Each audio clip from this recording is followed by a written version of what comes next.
All right, hi everybody, Ryan here, Damo. So we've been planning this Q&A for a long time now. We've been talking about it for a long time, and loads of people have submitted questions for us. Actually, so many that I don't think we can answer all of them. Probably over about 60 or 70 different questions. So I've kind of done a short list and just chose a selection of them. And my plan is to just go through these and answer as many as we can for you and give you our honest, open answers about living in Thailand and answers to the questions that you've given. So the first question that we're going to kick off with is one of our members.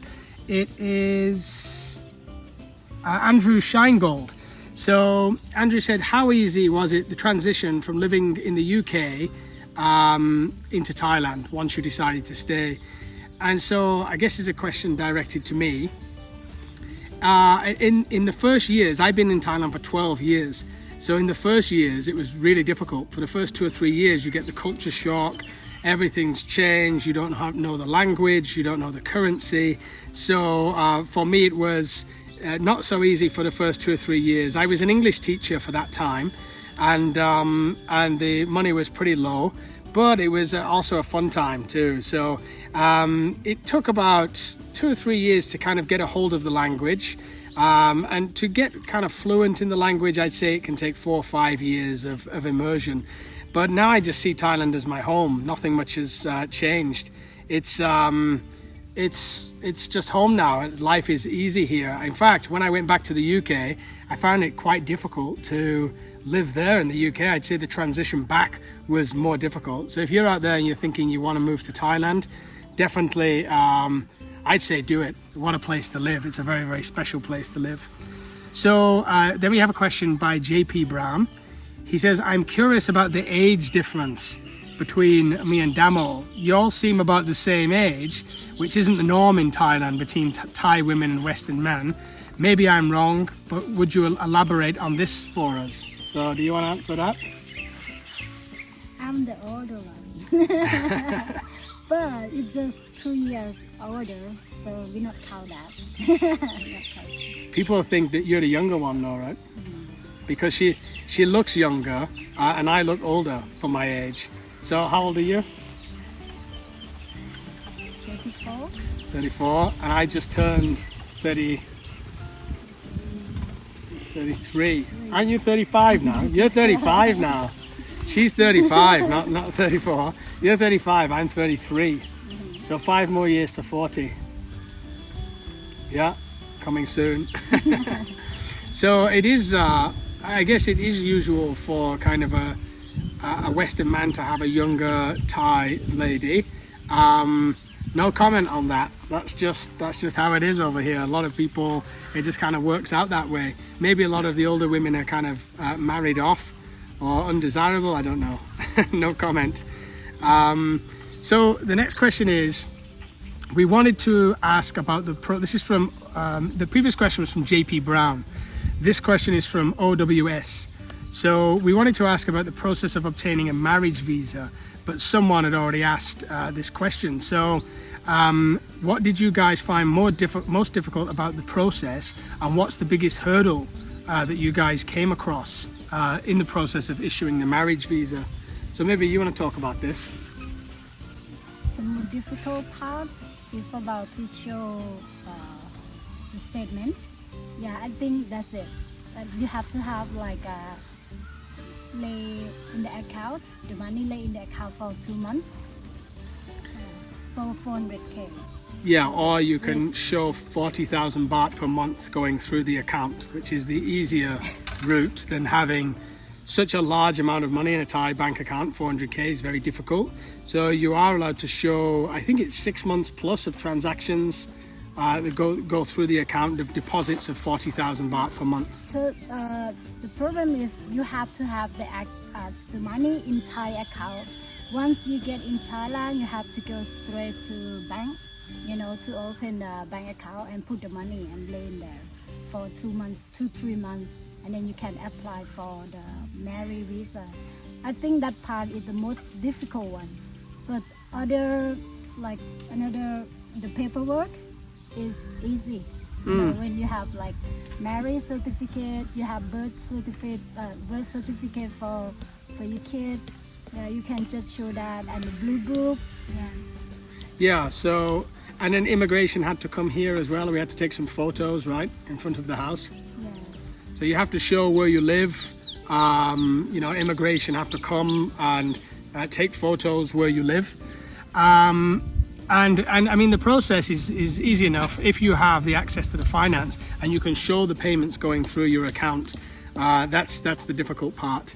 So next question was Nigel Fitzpatrick. Would you please go through the process of getting a marriage visa? Oh, so that was a question also by Nigel Fitzpatrick. Maybe we do one clip about marriage. You know, the visa thing. Yeah. You know, 1 year visa marriage. Maybe we will. Yeah, I think we may put a vlog together, Yeah, especially for that.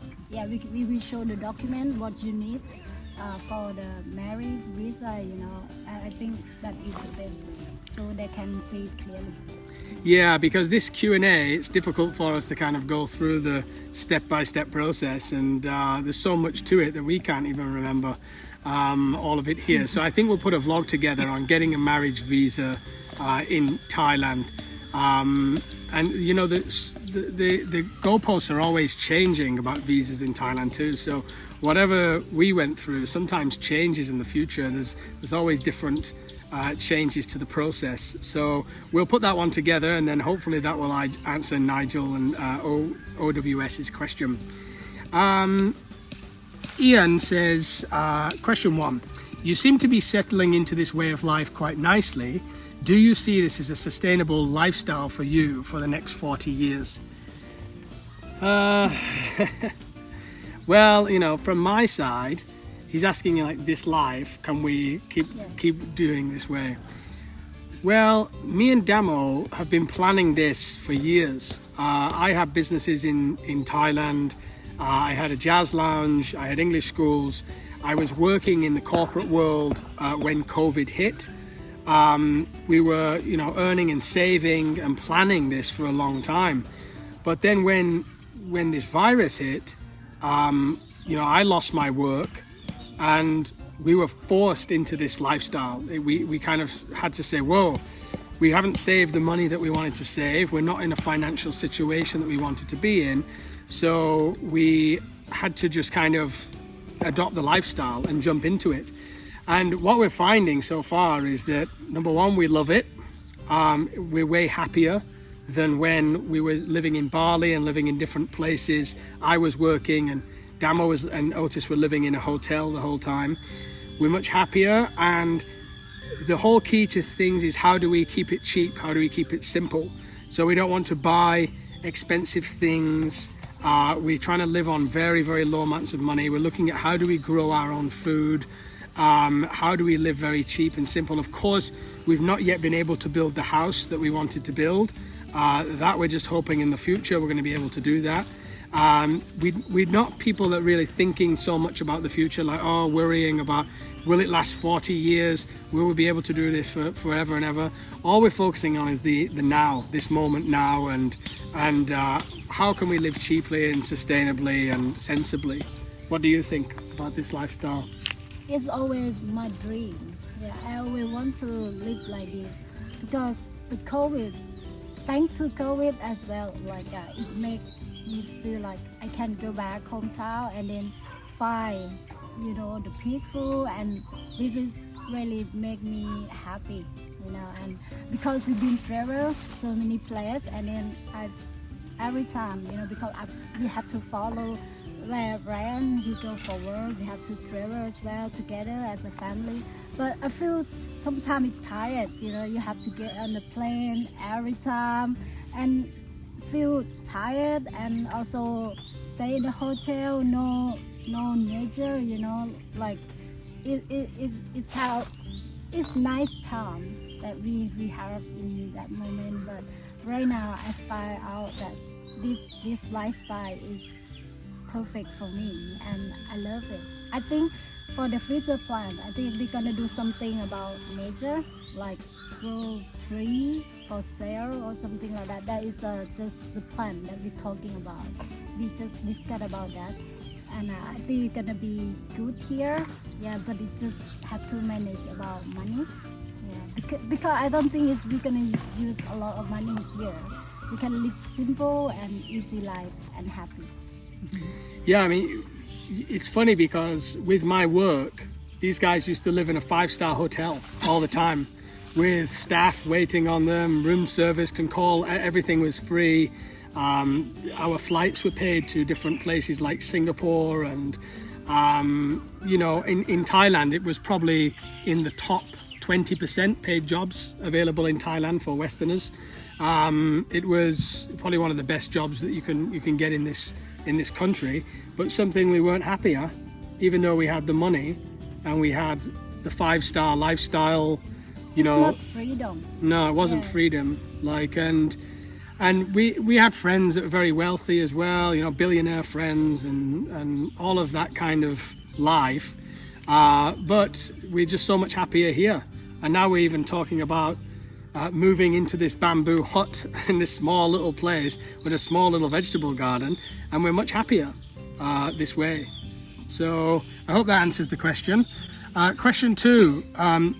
Social media is ever changing and evolving medium. It's obviously giving you a useful income stream now, but is it going to be a reliable source forever? This is also Ian. Well, you know, the YouTube really doesn't contribute so much to our living in general. It's not something that we're relying on, you know, it's not we're living off YouTube. Damo has a business, an Instagram business. We have other projects on the go. Things will change and we just have to change with the times. The key is not how can we make more, but it's how can we save less. So how can we live more simply? And you have your business. Are you confident with your business long term or? Yeah, I'm happy with my business. It's a passion and also it's like we live in hometown, but the lifestyle for the business, we can still do something, you know, do something online, make money, and we stay happy life in hometown.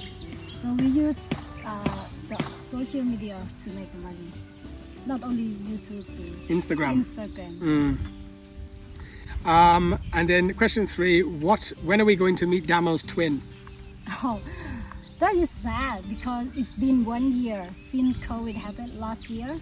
Yeah, and then she never be able to come back home. She cry every time when, like this year, she also planning to come here, but it's COVID, you know, and Bangkok lockdown, so she cannot travel here. Yeah. It's sad for her. I want to show you my twin as well. They used to look the same, but now don't look the same so much. I don't think. Really? Still. You can tell. Yeah. You can tell the difference, but maybe other people they're not. Okay, so next question is Marco Polo. He says it seems very common in Thailand to date online. What are your thoughts on that? It seems most girls look at foreigners there and they advise each other to do that. Also, is the Sin Sod a must of people, or people can agree a normal wedding without the village wedding and gold and money involved? So two questions there. Like, we met online, didn't we? And all of my friends that have successful relationships, that have got married, that have been together for many, many years, all met online dating. David and my friend Kai, they all met their partners online. So I'd say it's definitely a good place to meet somebody. Also, I think that... But you have to learn. Yeah, what do you think? Also, many Thai women are that are not kind of party girls and are kind of earning money and have proper jobs. They're busy. Like Damo, when we met, worked in Exim Bank, and you would work 6 days a week. Work in the bank. Working, and no time to go party. Damo never drank, and never went out or anything like that. So online is the only way that many can meet their partner. What do you think? Huh? What is the question? Meeting online? Yeah, what do you think about meeting, dating online? Well, some women they're looking for foreigner or life for like yeah, they want a partner that can look after them, yeah, they and also you know can be a partner for the rest of their life, but some also have some เขาเรียกอะไรอะไรภาษาไทย ภาษาไทยเขาเรียกว่า couple maybe just for just for dating, just for fun, you know, like not for long term looking. Yeah. About the Sin Sod, is it an optional thing? It's really about who you're marrying. Like it's the Sin Sod is an amount of money that is paid to the family when you marry the daughter, and it really is up to the family. So you can't say like as a universal, this is what it's like. Some parents will insist on it, some families will insist on it, so others won't, and it depends on each situation. Yeah. This about the Sin Sod is the Thai culture, but it depends on the parents if they understand. You know, like Ryan, we not have the wedding yet, and then my mom, my dad never asked for Sin Sod or anything from him. But what they can see is they see that Ryan can look after me and Otis, yeah, and then try to do everything for family. So that make them happy already. So Sin Sod for us is not important for my family. And your sister also, right? Yeah. It's a Thai way they have it. But your sister's married to a German guy who also did not pay a Sin Sod, but he supports her and the family, and I think that doesn't mean necessarily we'll never pay it, and really what we want to do is invest in the farm. So if the farm needs something, we want to spend the money on that. We want to help develop this area, and that's our personal view on it. But each family is different, and some families would say it's the Thai tradition, and you must go that way. So, and then do we plan to have any more kids, or is one enough? I want more. Yeah, I think we're going to want one more. I think we want a little Maybe girl. In 2 years. Maybe in 2 years, When yeah. Otis turns 5. Yeah, when Otis turns 5 is the plan. So that was the questions from Marco Polo. He also did ask, do you want to live in Buriram forever? And the answer is kind of yes, because this is where our land is, and this is what we're developing, and it just doesn't make sense to go anywhere else. To live here, yes, forever. But to travel somewhere, you know, maybe we take a trip somewhere sometime to get away from here. Yeah. Just for short trip, you know. I think it's gonna be better with that. But to live here, that's what we plan. Like we see the long-term life here and our business here. So I think here is perfect. I plan, you know, one of my dreams is to take Otis to the Amazon, and one of my dreams is to take him to India. So I expect those will be very big trips, but they're not for a while yet until he's much older. I've traveled most of the world already. I've lived in Australia, I've been to Laos, all Southeast Asia, most of Europe, a lot of America. And do you want to go to England or America? No. No, you've never really wanted to, have you? She never wanted to, but we will. We will end up going to visit family.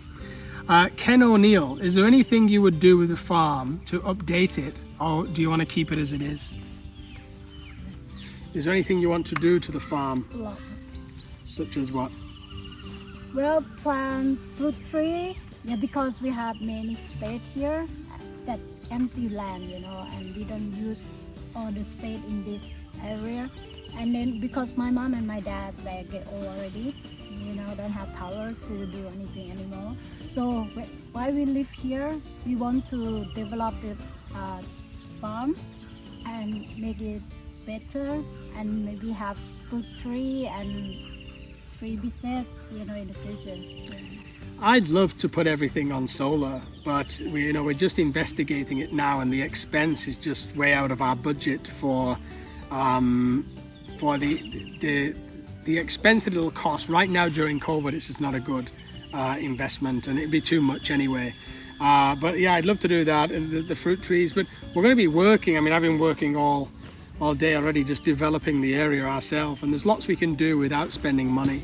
Yeah, there's a lot. Every time made me think about, are we gonna do this, gonna do that? My mom stopped every time, like, no, if too much money, just stop first. Don't spend the money. Don't spend money because it's COVID. She always warned us about, spending money in the project.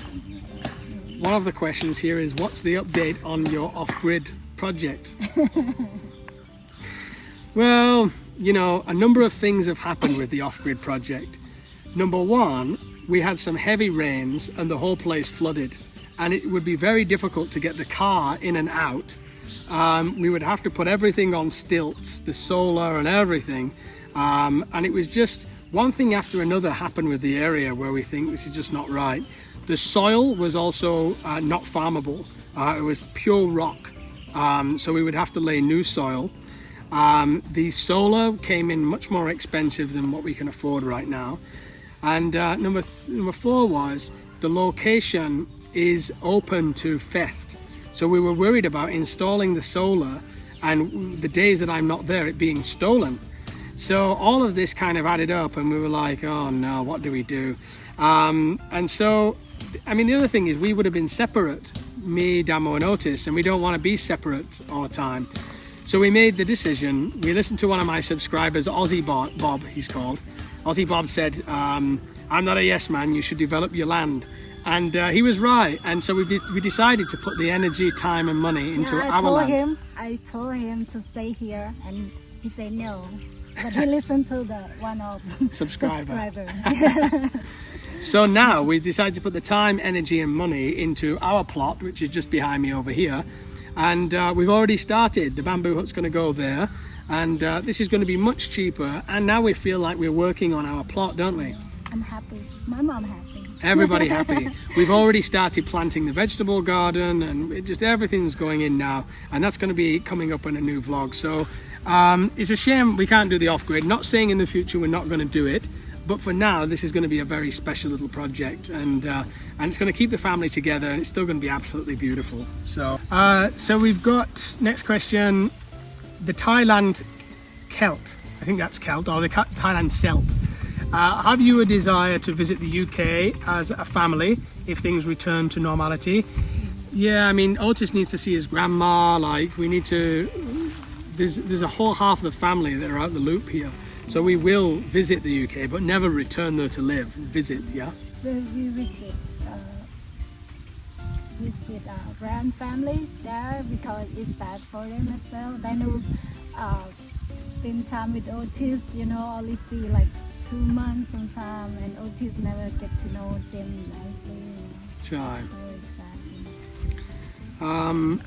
Robert Jones, I'm going to be spending 6 months a year from November visiting 10 years married. Wait a minute. Wife wants to stay in Sisaket, myself most of the time in Hua Hin. Been going there 7 years and love it. What is your pros and cons of both? So I guess the pros and cons are between rural life and Hua Hin. I mean, Hua Hin, at least you've got all of your Western food and you're close to the beach. These are kind of positives of Hua Hin. There's a big expat community. It's very sociable. These are all positives of Hua Hin. At a restaurant. But it's expensive. It's getting more and more crowded. It's really expensive in comparison. Property is expensive to rent in comparison to the rural areas. If you are a social person, I don't think that you can stay in, rural area, like a remote area or something like that. Because if you live here, you have to do something, so you not get bored. Yeah, it's like I have to find something to do every day. It's always keep busy.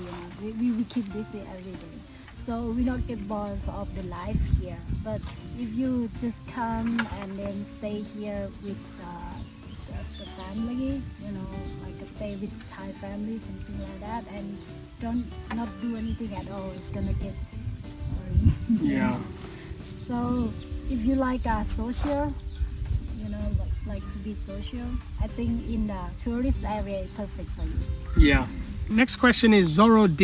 What do you think about the winding, steep roads on Koh Chang? What is your favorite island? Yeah, absolutely crazy. Lovely to drive those winding roads on Koh Chang. My favorite island actually is a little place called Koh Prayam. There's a place called Hornbill Bungalows on there, and you go over by a supply boat. They grow the cashew nuts on it, and there is no electricity. Everything's run by a generator there. And there's a guy called Mr. O that runs that little bungalow, and let's just say he's always very happy. He's always pretty high on life. Robert Madalena says, what quality do you like most about Ryan? And you about Damo? So what คุณชอบอะไรที่สุด Honest.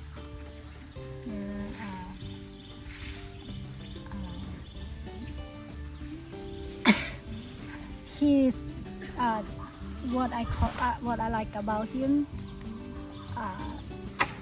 The first one is honest. He's the honest guy for me. Second one, intelligence. I like clever guy. Yeah. And then he's a nice person. Yeah, that's all. That's all. It's important for me. You be nice person and love the family, and honest with me. That is, honest with me, and then intelligence. That's you can take my heart. I think, and for me about Damo is like I've always been able to trust Damo throughout the years. She's always stood by me even when we were doing very well financially, and we've been doing not so well financially.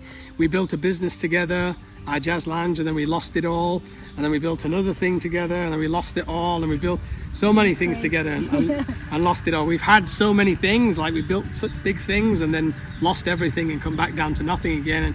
And throughout it, we've always stuck by each other. I feel like she's a very good mother, a good parent to Otis. She puts him first, but his needs first, and she's she's a nature girl too. She's not interested in going partying and getting messed up. More so, just to like the nature, don't you? Yep. So we'll do the last question for this one here, and then I think we'll probably have to do this Q&A again. We'll do another Q&A. Maybe we'll do a monthly thing where we can answer all of these questions. But the final question we'll take from Ray Brown. What made you choose Thailand as opposed to other Southeast Asian country? Let's face it, they're all beautiful. And I guess, why did I choose Thailand? Well, my plan was to travel all through Southeast Asia. But then here, once you've learned the language and then you've got a family here, it chooses you, I could have gone and lived in Vietnam. I could have gone and lived in Laos, and all of them were definitely options. But Thailand is, when we lived in Bali's nice, but it's not Thailand, right? Yeah. What is it? Something different about it, no?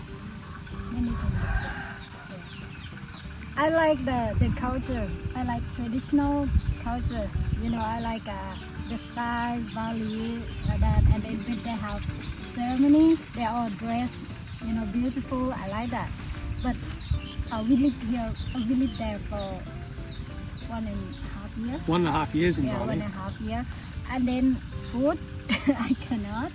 No, Thai food. Yeah, I only Thai food, no Western food or Balinese food, because Balinese food is like the smell very strong. It's similar to Thai food, but still can't, not ไม่อร่อย ไม่อร่อย They love the For me, Thai food. yeah. It's the number one complaint of Thais that move out of the country. Sometimes that I cannot find anywhere in Bali. I miss อะไรนะ good Kway teow, noodle. Yeah, Thai noodle. I cannot find anywhere. Because we try to order from the restaurant, but the taste is so different. So I've been suffering that no food. Yeah, no Thai food for like 1 year. 1.5 years. 1.5 years. Yeah. It was nearly 2 years. But no, Thailand's the place, and now it's home because we have our place here. We're very fortunate. We've worked very hard. you know, through the years, not just about financial work, but our relationship. A relationship's not easy. There's ups and downs, bad times and good times, you know. Our relationship hasn't always been perfect. We've had to fight through it, you know. There's certain things Damo's had to accept about me through the years. There's certain things I've had to accept about Damo. But we've decided that's enough to kind of push on through and make Thailand our home and bring up our son here. And I think, you know, we've done well. We're very proud of what we've done. We're proud of who we are as parents, and we love the country. We love Thailand. So if you have any more questions, I'm sorry if we didn't get to your questions that you'd already sent us, but you're welcome now for the next Q&A. You can leave the questions in the comments section. Thanks for supporting the channel, following the channel, subscribing, sharing the content. Leave any questions in the comments. We're open to answer anything.